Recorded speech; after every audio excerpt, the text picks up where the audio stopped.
आप देख रहे हैं जोहार झारखंड। सरायकेला के होटल सुभिक्षा में महिला का शव मिलने से सनसनी मच गई और यह होटल आदित्यपुर में है। जमशेदपुर की यह महिला दोपहर 12 बजे होटल आई थी। उसके साथ उसका प्रेमी भी था जो कोलकाता का रहने वाला है। दोनों कमरा नंबर 101 में ठहरे थे। देर शाम कमरे में महिला का शव मिलने से हड़कंप मच गया। आदित्यपुर पुलिस फिलहाल मामले की जांच में कर रही है।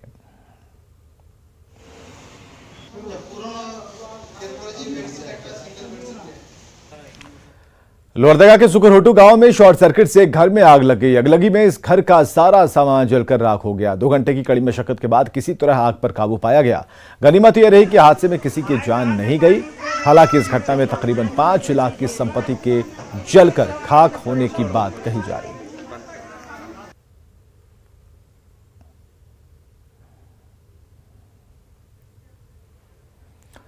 हजारीबाग की नियोजन अधिकारी ज्योत्सना दास और उनके पति विजय दास से बड़कागांव के ग्रामीणों ने खूब धक्का मुक्की की, मारपीट की।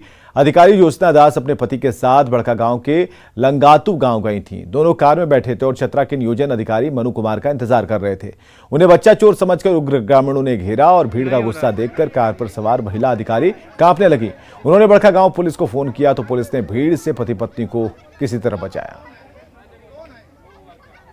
फिर जिला एम्प्लॉयमेंट ऑफिसर है। बुलाइए जिसको बुलाना है बुलाइए। कैसे बुलाएंगे? आ ही नहीं रहा, जगह ही नहीं। तो फिर नहीं बुला रहा है तो यहाँ से हिलने नहीं देंगे। नहीं, हम यहीं पे रुके। हाँ, यहाँ रुकिए, यहाँ से जाने नहीं देंगे। ठीक है, नहीं आप यहाँ रहिए। यही रहते पकड़ हम जाती हम गाड़ी हम। आप यहाँ रहिए। आप पुलिस को बुलाइए ना भैया। हम पुलिस बुला रहे हैं। बोकारो के सेक्टर 4 में मोबाइल चुराकर भाग रहे युवक को उग्र भीड़ ने दबोच लिया। जमकर धुनाई की। तुरंत बोकारो पुलिस पहुंची और आरोपी को भीड़ के चंगुल से बचाया, वरना उसकी जान जा सकती थी। पकड़े गए अपराधी का साथी भाग निकला। आरोपी विकास पासी जरीडीह के तुपकाडीह का रहने वाला है। भागने लगा तो हम लोग शक हुआ तो उसके पीछे पीछे हम लोग दौड़े तो देखते हैं कि घर एक आदमी दौड़ा। घर में पापा के मोबाइल नहीं था, मोबाइल चली तो थोड़ा दूर जा करके पावर मोटर भी पकड़ाया।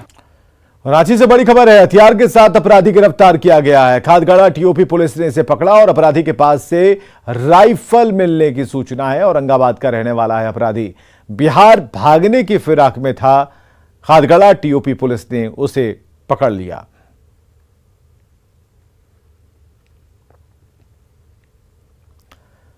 सिमडेगा के कांग्रेस विधायक भूषण बाड़ा पर शादी के लिए धर्म परिवर्तन का दबाव बनाने का आरोप लगा है। यह मामला गुमला के पालकोट का है। प्राथमिक स्कूल के टीचर अनूप भारती और विधायक भूषण बाड़ा की भांजी सोनी मिंज ने कोर्ट मैरिज की है। भूषण बाड़ा को यह बात पता चली तो उन्होंने अनूप भारती पर क्रिश्चियन बनकर चर्च में शादी करने का दबाव बनाया, लेकिन अनूप ने इससे इनकार कर दिया तो अनूप भारती और उनकी मुंहबोली बहन रश्मि सुचिता एक्का से मारपीट की।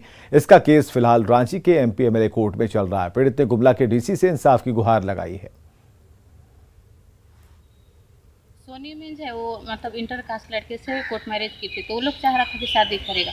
तो हमको इसकी जानकारी नहीं थी कि इस प्लान से वो लोग बुलाया है। जब वहाँ गई तब हमको पता चला। बोल रहा है कि लड़का को पहले क्रिश्चियन बना, उसके बाद हम लोग लड़की को साथ में जाने देंगे, इस तरह वो लोग बोल रहा था। तो आप धर्मांतरण का विरोध किए तब जाके आपके ऊपर ऐसा जुल्म ढाया गया? मैंने धर्मांतरण का विरोध किया। मैं किसी को क्यों बोलूँगी सर? ये देखिए कि निराधार आरोप है। इस तरह से कोई बात हुआ नहीं है। अरे मुझे बहुत सारा काम करना है। मैं उनसे मैं अपना इस तरह से करके मुझे क्या फ़ायदा है? मुझे जनता का सेवा करने के लिए आया हूँ, जनता का सेवा कर रहा हूँ। राज्य में फिल्म थैंक गॉड के खिलाफ कायस्थ महासभा ने विरोध प्रदर्शन किया। अब तक इस फिल्म के खिलाफ राज्य में दर्जन भर एफआईआर दर्ज किए जा चुके हैं। संगठन का आरोप है कि फिल्म में चित्रगुप्त समाज के आराध्य भगवान चित्रगुप्त का आपत्तिजनक चित्रण किया गया है। जानबूझकर धार्मिक भावनाओं को आहत करने की कोशिश की गई है।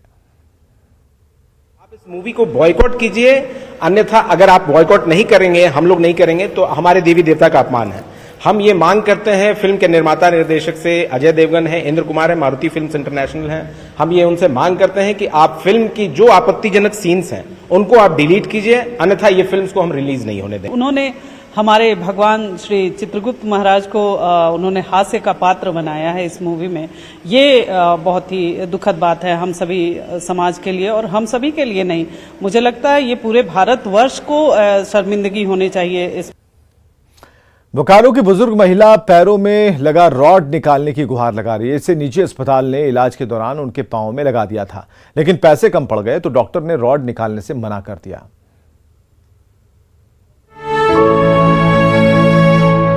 54 साल की ये बुजुर्ग करीब 1 साल से अपने पैर में रॉड लगाए घूम रही हैं, क्योंकि पैसे नहीं होने की वजह से अस्पताल प्रबंधन ने इनका इलाज बीच में ही रोक दिया। वही पैसा का प्रॉब्लम, डेली का 10,000 दीजिए, तो हम गरीब आदमी मजदूर करके खाते थे, दे नहीं पाते थे, तो छोड़ दिया इसलिए। छोड़ दिया, बोला कि ले जाओ अपना घर।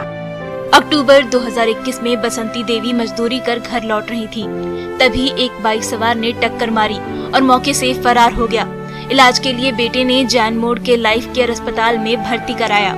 12 दिन तक अस्पताल में इलाज के दौरान 82,000 का बिल आया। गरीब परिवार ने इधर उधर से ब्याज पर पैसे जुटाए, फिर भी 30,000 रुपए कम पड़ गए, तो लाइफ केयर ने बसंती देवी की लाइफ की केयर किए बिना इलाज बीच में ही रोक दिया और उनके पैर में लगा रॉड निकालने से इनकार कर दिया। प्राइवेट हॉस्पिटल में अगर एक एसिलोक का इंजेक्शन भी खरीदना पड़ता है तो 4 रुपये का हम लोग का वो भी फ्री में नहीं आता कहीं से, सारा हम लोग को अपने जेब से ही करना पड़ता है। और अगर हम लोग एक बसंती देवी का हम लोग मानवता दिखाएं तो ऐसी बसंती देवी 10 आएंगे, तो हम लोग कितना का सेवा कर सकते हैं। हैरानी की बात तो ये है कि पुलिस ने भी गरीब परिवार की कोई मदद नहीं की। उल्टा जब पीड़िता का बेटा FIR दर्ज कराने पहुंचा, तो जिरीडीह थाना की पुलिस ने उस पर समझौता करने का दबाव बनाया। पुलिस का किया, पुलिस तो बोल रहा था कि 8,000 ले लीजिए, आप छोड़ दीजिए, तो क्या 8,000 लेते हैं हम लोग नहीं लिए पैसा। बोकारो के DC के निर्देश पर मामले की जांच की जा रही है। अस्पताल संचालक से इलाज के कागजात और दूसरे दस्तावेज मांगे गए हैं। अब देखना ये होगा कि जांच के बाद इस गरीब परिवार को न्याय मिलता है या नहीं। न्यूज़ 18 के लिए बोकारो से मृत्युंजय कुमार की रिपोर्ट।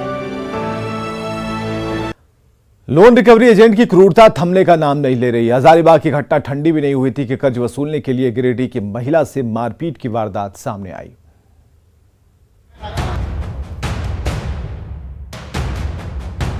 झारखंड में लोन रिकवरी एजेंट का टॉर्चर कम होने का नाम नहीं ले रहा है। हजारीबाग के बाद ताजा मामला गिरिडीह के जमुआ इलाके का है, जहां घोरंजो गांव में एक महिला ने रिकवरी एजेंट से परेशान होकर जहर खाकर खुदकुशी करने की कोशिश की है। गंभीर हालत में उसे सदर अस्पताल लाया गया, जहां उसका इलाज चल रहा है। महिला ने बताया कि उसने 4 माइक्रो फाइनेंस कंपनी से लोन उठाया था, जिसे चुकता नहीं करने पर उसके साथ बदतमीजी की गई। यही नहीं, जान से मारने की धमकी भी दी गई। इसी से परेशान होकर महिला ने जान देने की कोशिश की। 4 लोन उठाए हैं, कमा नहीं सकते हैं, इसलिए हम सोच मार जाएंगे, लोन अपील हो जाए। ग्रुप में जो आता था वो कुछ अपशब्द बोला या फिर बोलता है मर जाओ, लोन अपील हो जाएगा, तो मर जा रहे हैं। एक दिन पहले ही हजारीबाग में क्रूर रिकवरी एजेंट ने गर्भवती महिला और उसके अजन्मे शिशु की जान ले ली थी। हजारीबाग पुलिस ने एक आरोपी को तो गिरफ्तार कर लिया है, पर इस सनसनीखेज वारदात ने कई गंभीर सवाल खड़े कर दिए हैं। सवाल इसलिए भी क्योंकि लोन रिकवरी एजेंट के लिए RBI ने नियम बना रखे हैं। रिकवरी एजेंट सुबह 8 बजे से पहले और शाम 7 बजे के बाद ग्राहक को कॉल नहीं कर सकते। एजेंट को नियुक्ति करने वाली एजेंसियों के लिए नोटिफिकेशन तक जारी किया गया है। रिकवरी के दौरान ग्राहक को मौखिक या शारीरिक रूप से कोई प्रताड़ना नहीं दी जाए। ऐसे में हजारीबाग की घटना हो या फिर गिरिडीह की, रिकवरी एजेंट की क्रूरता गंभीर सवाल जरूर खड़े करती है। न्यूज़ 18 के लिए गिरिडीह से एजाज अहमद के साथ ब्यूरो रिपोर्ट। रांची में आपराधिक घटनाओं पर लगाम लगाने के लिए पुलिस ने कमर कस ली और इसके तहत कुख्यात अपराधियों पर CCA लगाने की तैयारी चल रही है।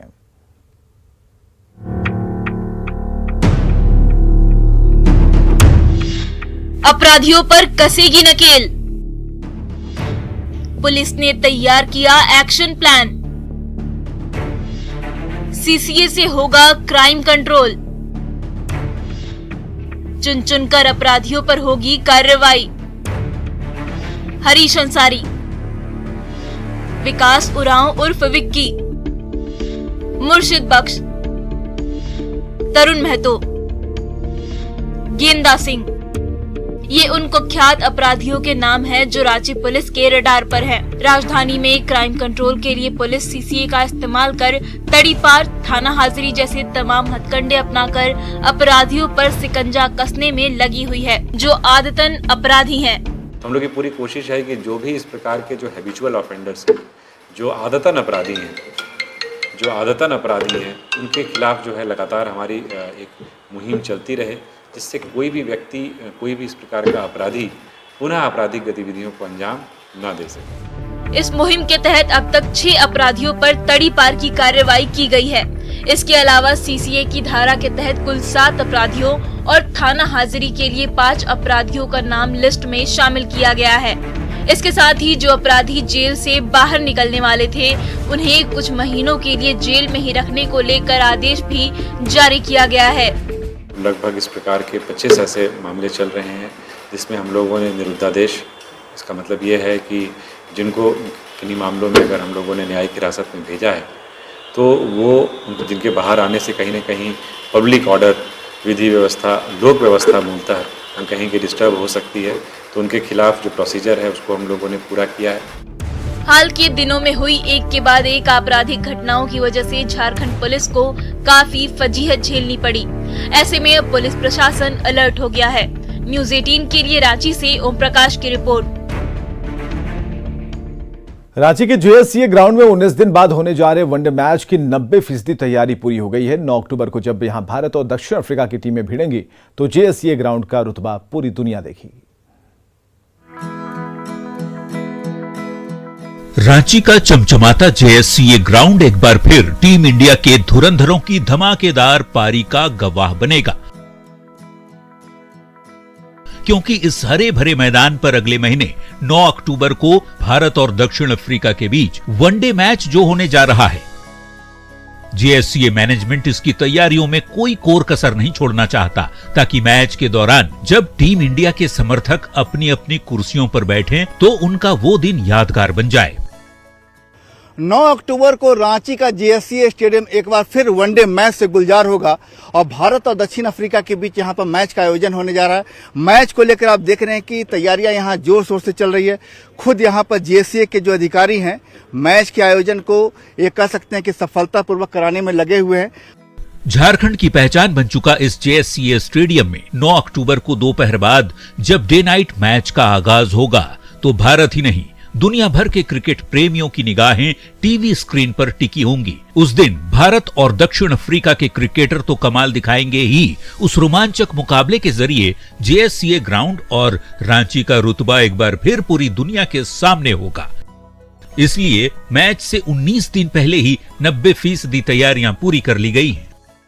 90% काम हो गया है, अब केवल टिकट सेल और मैच मोटा मोटी यही बाकी है, बाद बाकी सब काम ऑलमोस्ट 90% हो गया है। बारिश होने के बाद भी हम लोग कराए थे, पूरा ग्राउंड ढका गया था और इस बार भी पूरी व्यवस्था है कि अगर हल्की फुल्की बारिश भी हुई तो ग्राउंड पूरा कवर होगा और मैच सफलतापूर्वक। तो रांची के खेल प्रेमी हो जाइए तैयार, क्योंकि आपका ये जेएससीए ग्राउंड एक बार फिर प्रिय खिलाड़ियों की रोमांचक भिड़ंत का गवाह बनने जा रहा है।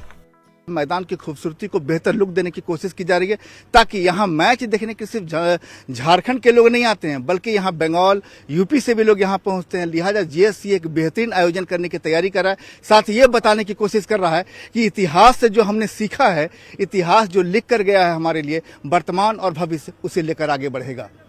कैमरामैन संजीत तिवारी के साथ संजय कुमार सिन्हा, न्यूज़ 18 रांची। दुमका की दिवंगत बिटिया के चरित्र पर दाग लगाने वाले मुंबई के यूट्यूबर विनय दुबे की मुश्किलें बढ़ सकती हैं, क्योंकि पीड़ित परिवार दुबे के खिलाफ मानहानि का केस करने जा रहा है।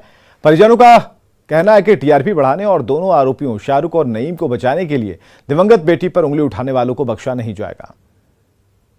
उसका वकील हम लोग तो कोर्ट में ही है, हम तो मानहानि केस रोकने के लिए हम लोग आए हैं। कहाँ है उसका वकील? वो कहाँ है? आए हम लोग के सामने, अगर सवाल करना है तो मेरे से करे, हम जवाब देने के लिए तैयार हैं। जो बोल रहा है कि सलमान जो वहाँ पर थाना में था और वो इसलिए हंसा कि शाहरुख खान बोला, ये बात नहीं है। बोलता है मेरा इतना क्यों फोटो खींचा जा रहा है। तुमको जो ये सब बोलने का जो पैसा मिल रहा है, टीआरपी जो तुम अपना बढ़ा रहे हो, ये बढ़ाने के चलते तुम एक मरहूम, एक बच्ची जिसका की मौत हो गया, जिसका कि इतना बेरहमी से उसको मारा है, और तुम उसको इंसाफ दिलाने के लिए तो तुम नहीं आ रहे हो, बल्कि तुम उसका जो कातिल है उसको तुम बचाने के लिए आ रहे हो। रांची पुलिस के पीसीआर 30 टीम के जवान ने एक बच्चे की जान बचाई है। खेलगांव में हुए सड़क हादसे के दौरान ये बच्चा घायल हो गया था। उसे मरा हुआ समझकर सबने घटनास्थल पर ही उसे छोड़ दिया, लेकिन जैसे पीसीआर 30 के जवानों की नजर पड़ी, उसे गोद में उठाया और रिम्स में भर्ती कराया, जहां बच्चे की जान बच गई। ज़बरदस्त एक्सीडेंट हुआ है। पीसीआर सबको सुरक्षित ले जा रही है रिम्स। पीसीआर 30। झारखंड और बिहार पुलिस नक्सलियों के खिलाफ ज्वाइंट ऑपरेशन चलाएगी। पुलिस मुख्यालय के निर्देश पर चतरा और बिहार के गया के पुलिस अफसरों की inter state high level crime meeting हुई। इसमें नक्सलियों, अपराधियों, माफियाओं और तस्करों के खिलाफ इंटर स्टेट अभियान चलाने का फैसला लिया गया है। में एंटी नक्सल अभियान को किस प्रकार से और कारगर बनाया जा सकता है, और इसके अलावा जो इंटर बॉर्डर क्राइम्स होते हैं, जैसे मान लीजिए कोई भी इलीगल लीकर की स्मगलिंग हो गई, अथवा ड्रग्स का जो कारोबार होता है, या बहुत सारे ऐसे इंटर स्टेट गिरोह हैं जो कि लूट और डकैती इत्यादि घटना कारित करते हैं, इन सभी पर हम लोग किस प्रकार से और अच्छे से नकेल कर सकते हैं। और आइए देखते हैं झारखंड 2020।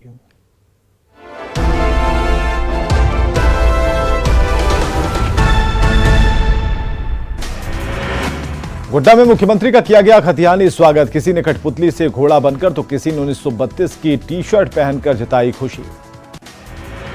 जामताड़ा के नाला बाजार में महागठबंधन ने निकाला विजय जुलूस। 1932 के खतियान का प्रस्ताव पारित होने की खुशी में मनाया जश्न। हेमंत सरकार के समर्थन में लगाए नारे। राज्यपाल रमेश बैस से मिले झारखंड केंद्रीय विश्वविद्यालय रांची के कुलपति। विश्वविद्यालय की शैक्षणिक और प्रशासनिक गतिविधियों की दी जानकारी। राज्यसभा सांसद आदित्य साहू ने केंद्रीय रेल मंत्री अश्विनी वैष्णव से की मुलाकात। चैनपुर में आरओबी निर्माण और लातेहार में ट्रेनों के ठहराव की रखी मांग। देवघर के चौकीदारों ने समाहरणालय के सामने दिया 1 दिवसीय धरना। पुराने चौकीदारों को नौकरी से हटाने का किया विरोध। जमशेदपुर के खड़गपुर में कुर्मी जाति के लोगों ने किया रेल जाम। प्रदर्शन की वजह से हावड़ा मुंबई रूट की कई एक्सप्रेस और लोकल ट्रेनों को करना पड़ा रद्द। हजारीबाग में विस्थापित ग्रामीणों का प्रदर्शन जारी। सीसीएल तापिन साउथ परियोजना से जुड़े 6 सूत्री मांगों को लेकर धरना प्रदर्शन। रोड सेल में रोजगार की उठाई गई मांग। देवघर महाविद्यालय में पीजी के छात्र छात्राओं ने किया जमकर हंगामा। कॉलेज प्रशासन और यूनिवर्सिटी के खिलाफ की नारेबाजी। बोकारो में हड़ताल पर बैठे सफाई कर्मी 5 सूत्री मांगों को लेकर किया प्रदर्शन। शहर में कचरा उठाव का काम चल रहा ठप। धनबाद सेल प्रबंधन के खिलाफ महिला मजदूरों ने किया उग्र प्रदर्शन। नियोजन देने को लेकर वादा खिलाफी का लगाया आरोप। पाकुड़ के राजबाड़ी गांव में एकलव्य आदर्श आवासीय विद्यालय के निर्माण में हो रही धांधली। ठेकेदार पर लगा घटिया निर्माण कराने का आरोप। मिलावट करने वाले दुकानदारों पर नकेल कसने के लिए सिमडेगा प्रशासन ने कसी कमर। त्योहारों में खाद्य सुरक्षा के लिए लगातार की जाएगी छापेमारी। धनबाद में सीआरपीएफ और बीसीसीएल ने संयुक्त छापेमारी कर 10 टन अवैध कोयला किया जब्त। 15 सितंबर से 25 सितंबर तक चलने वाले स्पेशल ड्राइव के तहत की गई कार्रवाई। गुमला के आदर गांव के पास तेज रफ्तार बाइक का संतुलन खोने से एक की मौत। हादसे में एक बाइक सवार हुआ घायल। रांची में दुर्गा पूजा को लेकर केंद्रीय शांति समिति की बुलाई गई बैठक। कानून व्यवस्था बनाए रखने को लेकर अधिकारियों को दिए गए निर्देश। रामगढ़ में मेदांता अस्पताल के डॉक्टरों ने पुलिस कर्मियों को दी सीपीआर और फर्स्ट एड की ट्रेनिंग। आपात स्थिति में तत्काल मेडिकल हेल्प के लिए पुलिस वालों को किया गया प्रशिक्षण। जामताड़ा रेलवे स्टेशन पर आरपीएफ ने चलाया स्वच्छता जागरूकता अभियान। यात्रियों से की रेलवे परिसर साफ रखने की अपील। दुमका की आंगनबाड़ी सेविका सहायिकाओं ने निकाली आभार यात्रा। लंबित मांग को पूरा कर लागू करने पर मुख्यमंत्री हेमंत सोरेन और मंत्री जोबा मांझी को दिया धन्यवाद। धनबाद SSNLT कॉलेज में विधायक राज सिन्हा ने अपने मत से लगवाया डीप बोरिंग। छात्राओं के पीने के पानी की समस्या अब होगी दूर। धनबाद के भोजूडी कोल वाशरी के निर्माण कार्य का जायजा लेने पहुंचे कोयला मंत्रालय के अपर सचिव। अधिकारियों को दिए कई निर्देश। और खबरें लगातार जारी हैं, बने रहिए हमारे साथ।